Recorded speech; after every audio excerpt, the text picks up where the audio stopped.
Here. All right, there we go. Hey everybody, this is Jamie Hope from Signed, Sealed, Delivered, and today with me I have former mobster Kenji Gallo with me. Kenji has a crazy story, and now that we're all stuck at home, this would be a good time to order his book and read it because you will not believe it. Kenji, you have got to be one of the top 3 luckiest people, or maybe maybe it wasn't luck. I don't know. You're a smart guy too, but I've never seen anybody get out of the situations that you have and lived to tell about it. So, Kenji has a book called Break Shot, correct? Correct. Break Shot, A Life in the 21st Century American Mafia. And Kenji started out you grew up in Orange County, right? Is that where you grew up? Yeah, Orange County, California. Yep, you grew up in Orange County, California. Quit pretty quick from a very young age, and he'll go into all this, but got into a life of crime, which led to him doing a lot of crazy stuff. Ended up ultimately working with the mafia, and he was also responsible for being one of the people for taking down a crime family. So I'm going to let you start telling your story. I'll interject questions, and then let's talk about the U.S.'s fascination with mob movies. Okay. Well, let's see. Like you said, I grew up in Orange County, California. I got a job at age 13 at a Japanese restaurant, actually, in Newport Beach, California. And it was owned by a huge drug importer who was connected to the Medellin cartel and some other people. And the cartel people used to hang out there, including Griselda Trujillo Blanco, who is known as the Black Widow, and the documentary Cocaine Cowboys is about her. So her and her sons used to hang out there. So you met these people? Yeah, I met her and her sons, and I've met her younger son too. Mm-hmm. So yeah, I met them all, and they were all in there all the time. I started out as kitchen help, and then I was a busboy, and then I used to help the sushi bar guys behind the thing. I only really worked like for about 3 or 4 weeks, and then from then on I just became a criminal. I was fascinated by them, and I would run errands for them, and then they would see that I would do it, and I used to do it all the time. I had gotten one paycheck from them, and I used to have it like framed for years and years in my house. It was $93, and wow. I never cashed it, but I used to show everyone, this is what when minimum wage is like $2. And I go, this is what I made. And then I made like $1,000 a week, by doing whatever I was doing. Well, and I didn't even have a car. I had to take a bus to work. The irony is that the reason that you started working there was because your dad wanted to keep you out of trouble, isn't it? Yeah. The funny thing is, my dad actually got me the job there, and he wanted me to stay out of trouble and be busy. And then he actually bought me a bus pass and told me how to, like the buses I had to take to get there because I was going to be responsible. And then after that, he never had to ask me because I would sit there 7 days a week. It didn't matter. I would always go. Wow. So he's thinking his son is like, oh, he's really doing good with this, working in the restaurant and all that. And the whole time you're really like hooking up with these cartels and that in a way went your life of crime. So how did it devolve from there? Well, I mean, I started working for people. I learned, I worked for a gambler there too. I learned how to, I just sold football cards for him. He was a bookmaker, and I started watching the business and learning that. And I talked to all kinds of criminals about everything. And I just like studied them like an anthropologist. And that's basically what I did. I learned, and then I figured out what I like to do. And I just started selling on my own. And mostly back then I was in the transportation business, not so much wholesale selling. I would like transport kilos of cocaine everywhere, especially because of the way I looked younger. And then when I got able to drive, I used to just hide it in things and like Christmas presents or birthday presents, and then drive it. But the cops weren't too hip on that because they weren't used to big amounts. They're like the average bus I think in Newport Beach was like, I mean, their big bus was like an ounce of cocaine, and Wow. we were moving kilos, so they didn't have any idea what they were looking for. But And the interesting thing though is that even before this, like you said that you went to military school and that the only thing to keep you out of trouble and the only thing you said you learned to do was to become a smarter criminal, right? yeah, I mean, it just taught me there how to get away with things because I was always watched, always, I lived there, and I had to sneak out, and I would loan money there. So actually I was learning my shylocking, loan sharking business there. I loan money, 5 for 6. I give them $5 and $6 when we got paid for allowance on Friday. And, it's just what I did. And I learned and I kept going. And then as I got older, I grew and learned the gambling business, started my own drug dealing business. Like I got importing. They would import it and I would get so many kilos from the load. And I would distribute those to my guys, and then just kept growing and growing and growing. And then after that, after a while, you kind of wanted to, I guess, expand your empire, and so you went into the pornography business. So, tell me what happened there. Well, what happened is that I could see the writing on the wall with the cocaine business. First of all, you can't be an old drug dealer. There really isn't any. And two, that it's a one trick pony, and I could see the writing that it was dying out.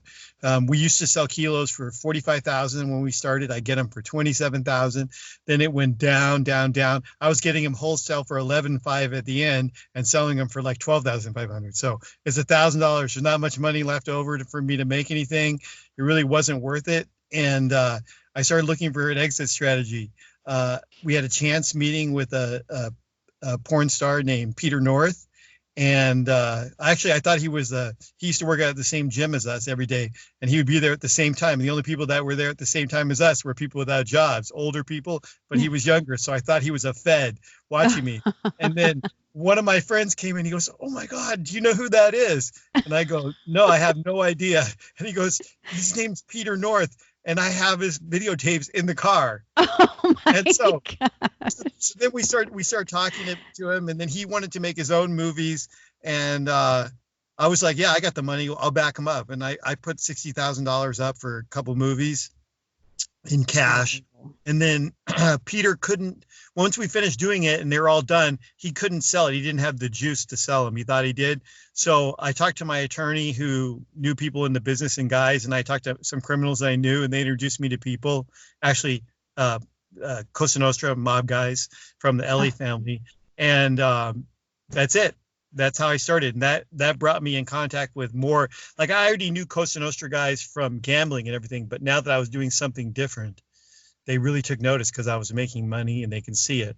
And that's how I got into that too. And how did you, I know there's a story about how you really got on their radar though, and had to do something with your master tapes being taken, right? Well, like a couple times I got in an argument. Like I was friendly with an old guy in the pornography business named Tony Pirano. His street name was Big Tony Pirano. Him and his brothers made the movie Deep Throat. They owned Arrow Distributing, and he was one of the guys. Well, I was friendly with him, and because he knew that I knew some of his friends, and we were friendly. And I ended up getting into an argument with his son his son came to one of my movie sets, and when we went to movie sets, I brought all kinds of criminals and we had guns because we paid in cash. Mm-hmm. And so he came with like some big guy and a biker, and they came to the wrong place because every single one of my guys was packing a gun, and they were trying to, and like I wasn't scared of him, and I told him, and he goes, "Oh, you're going to stick up for this guy?" Because he kept saying the director owed him money, and I said, "Nah, he's with me. And if you want money, you got to come to me." And he's like, "Well, if he's with you, you're going to have to pay." And I go, "The equation's very easy. I could either pay you the money that you say, like 50 grand that you say he owns, or we could shoot you for free for like $1. And that's it." And I go, "That's what you're worth to me." And then he's like, and he starts screaming. And then he goes, "Who are you with?" And he wants a big sit down. So I called up some friends of mine, and we went with his dad, and his dad goes, "What's the problem?" I said, "This guy came to my business, when I'm shooting your son, and he was very rude to me." and this is what he did. And I just told him straight out, this is what I'm going to do to you. And he goes, well, that's your right. That's it. Basically, he took my side. And right after that, that really upped my thing, because I wasn't scared of this guy at all. They were like, oh, we need this guy on our team. He just came up on us, and with that kind of confidence.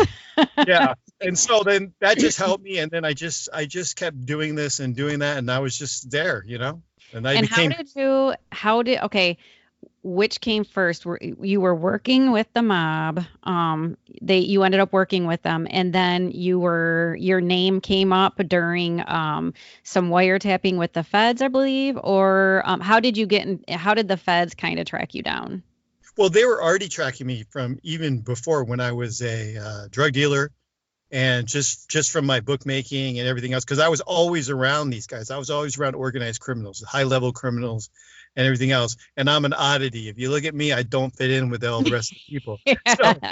So I would hang around. And then I became really friendly with a California mobster in the Costa Nostra named Jimmy Cacci. And he was very well respected. He was our street boss, underboss of the LA family. And I was really, really friendly with him. And he was going in and out of prison, but he used to tell me, like, hey, here's my brother's number. If you need anything while I'm gone, get in contact with him. And we just kept friendly. And then that got me hardcore surveillance from the feds after that. And then you ended up you were at this point still in California. How did you end up in New York? Well, through the whole thing, like, we were going back and forth to Vegas, and I had gotten into more trouble. I was on probation. I'll tell everybody this. I was on probation, parole, in custody, out on bail from age 13 to age 37. So, and the longest period of time that I was actually free was 3 months, but the feds already had an indictment on me in Vegas. I just didn't know it. And you still hadn't served any real time up to this point at all. No, I had served time in between all that. Every single time that I got arrested, I'd always, like, they would hold me on a no bail hold. So it would be like 3 months here, 4 months there. You never went. Oh, it was up to a year, but you never served hardcore, like 3 to 6, 5 to 10, nothing like that. While you're on parole and doing you're still committing crimes, even though that you're being watched. Oh, the minute that I got out on bail, I committed crimes. I mean, this is the thing. The way I really got hooked up with New York is because I was in so much trouble, and I was on parole, that I couldn't really move around California anymore, because everyone knew me. Like, everywhere I went, they were surveilling us. And if I get, and everybody has, like, when you're an organized crime, or most criminals, you have you can't hang out with each other. So you have a do not associate with list. And mine was huge. And so that basically it meant everybody, because it's like, you can't even associate with a felon. Well, everybody I know is a felon. So what he did is, one of the guys who was a Colombo guy called his friend in Florida and asked if they could hook me up with a job. Well, they got me a job. I drove to Florida. I got permission to travel for my parole officer, and she was glad to get rid of me, of course. I can only imagine why. So she gave me a travel pass, and then they were going to see if I could transfer my parole down there. Well, I got down to Florida. I had a job, which, I never went to. I was supposed to be at a moving company, which I never did anything. And then I started committing crimes down there, and I was doing porn and doing everything else down in South Florida. And I was down there for a little bit less than a year. And then I came back. I had to keep coming back like every other month to check in with her. I would just fly back and then, check in and then come back. And then after a little bit over a year, the Florida said, we don't want him here anymore. Yeah. They had it with me, and they knew who I was associating with. And, they're like, we don't want it. I cannot even imagine, man, if as a mother, I can't even imagine if my son was doing half of these things. I mean, I'm sure you look back now and you probably wipe your brow, or maybe not. I don't know. Well, people, this is the best part, where you're coming up on with the, how you ended up. You actually were one of the reasons for bringing down one of the crime families, correct? Correct. So what happened is, all this time I used fake IDs. I never used my real name. Because they used to be really easy to get. We used to use baptismal certificates, birth certificates. One of my friends was working at was tearing down a hospital in North Carolina, and he found a box with all these old dated blank birth certificates with the seal on them already. And he's like, he called me up and he's like, hey, would you want some of these? And I'm like, send them. I will pay for them. And we got so many from this because it had a hospital stamp. All we did is we looked and we signed doctors' names. And of course, it's not there anymore. How are you going to check it out? Right. The paper's already aged. We use an old style typewriter, the ones with the click. Oh my gosh. So you were a smart criminal at least. Yeah. So I use fake ID. So now that I look back at it, I was wondering, because I used to fly all over the world in all different places underneath fake IDs. And I'm like, wow, it's a wonder I never got killed. If I did, no one would ever know where I went, because I would just be like another name on the list, and that would be the end of me. So, yeah. Wow. And so were you asked to go to New York by the crime family, or did you move out there for separate reasons?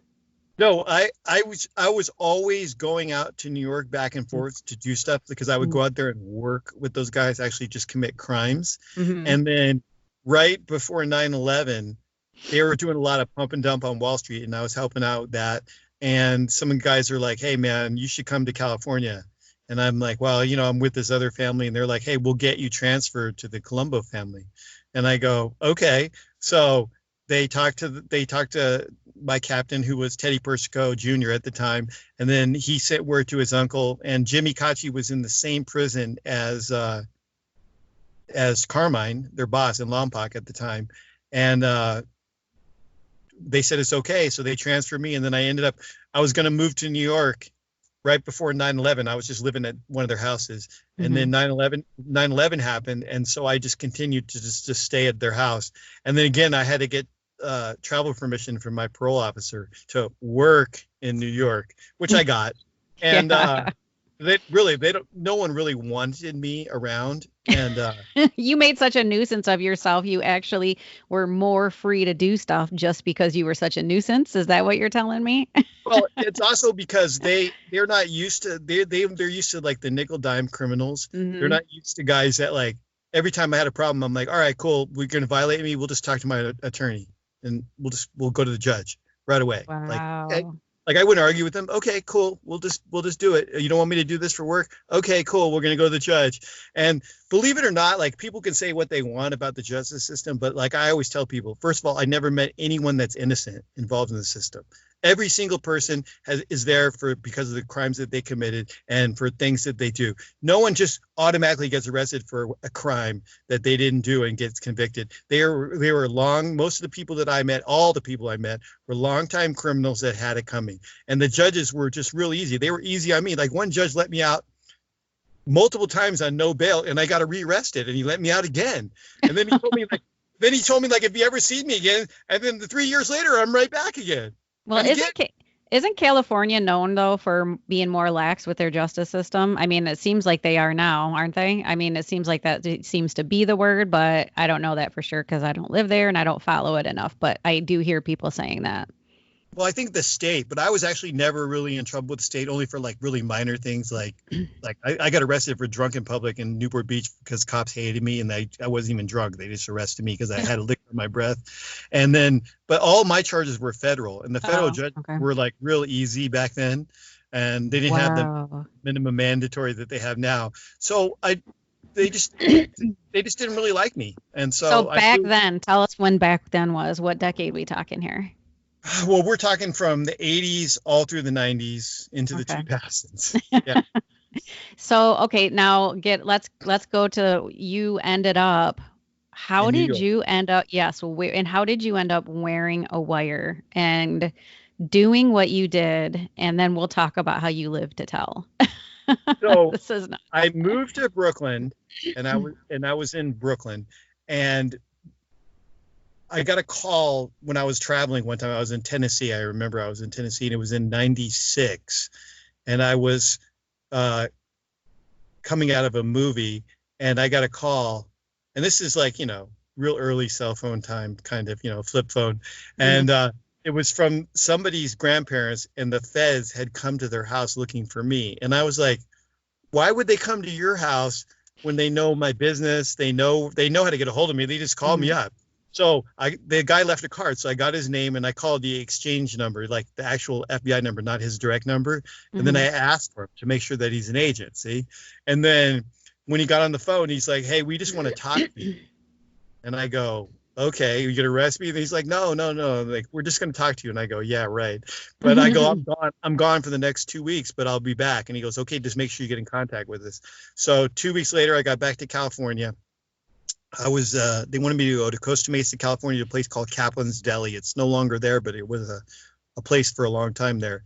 And I set up the meeting. And before I went, I took off my watch, left my wallet. I wore like 2 pairs of socks, 2 pairs of sweats, a big sweatshirt. What did you do that for? Because I figured that, look, I'm going to be in custody, and when you go through, it's always cold. So I wore slip-on shoes without shoelaces because they take those from you. And I brought $20 with me. That's it. No cell phone, nothing. And so I get to the meeting, and outside the deli are 2 FBI agents who I knew, and they introduce themselves, and they're like, "Hey man, do you have any guns or weapons?" And I'm like, "No." And they go, can we check you? And I'm like, "Yeah, go ahead." So they patted me down, and they were like, "Okay, we're going to go into this deli, and we're going to take once you go through the hallway, you're going to make a right, and there's a private room, but don't get afraid. There's a lot of agents in there, but you're not getting arrested." And I go, "Oh, great." I'm like, in my head, I'm getting arrested, but I'm prepared for it. It's like, this is normal for me. So I walk down there, and I walk in, and there's 8 agents plus the 2 behind me. So that's 10. And I go, and they go, "Dude, relax, sit down. You're not going to get arrested." They close the door, and they start going over all these things. Like, "We watch you for since this long. You get up at this early. You don't drink. You don't do anything." They're like, "You do realize that if you worked at McDonald's or were a garbage man, you'd already be wealthy by now. Just from all the work you put in." And I said, "Yeah, probably." And they're like, that you're going to we're going to end up taking you down, and you're going to get life in prison, or you're going to get killed by your own friends. That's the end of your life." And I'm like, "Yeah, pretty much that's what I figured." At this point, I was already tired of the life. I was over it, and I was looking for an exit, but I just didn't know how to. And then they started talking, and they were like, "Hey man, we want you to think about working for us, going to Team USA and wearing a wire." And I said, "I don't want to wear a wire against my friends." And they said, "We don't care about LA. We want all the people that you travel to, all the places that you go." Because at that point, I was traveling all over the United States, from Cleveland, Pittsburgh, to Rhode Island, Boston, New York, Florida, everywhere you could think. Yeah. Youngstown. I mean, like, I just went any out of the way place, Denver. And they wanted to know what's going on. And they were like, and I go, "Well, how long is it going to be?" And they said 6 months to a year tops. And I go, "Okay, I'll do it."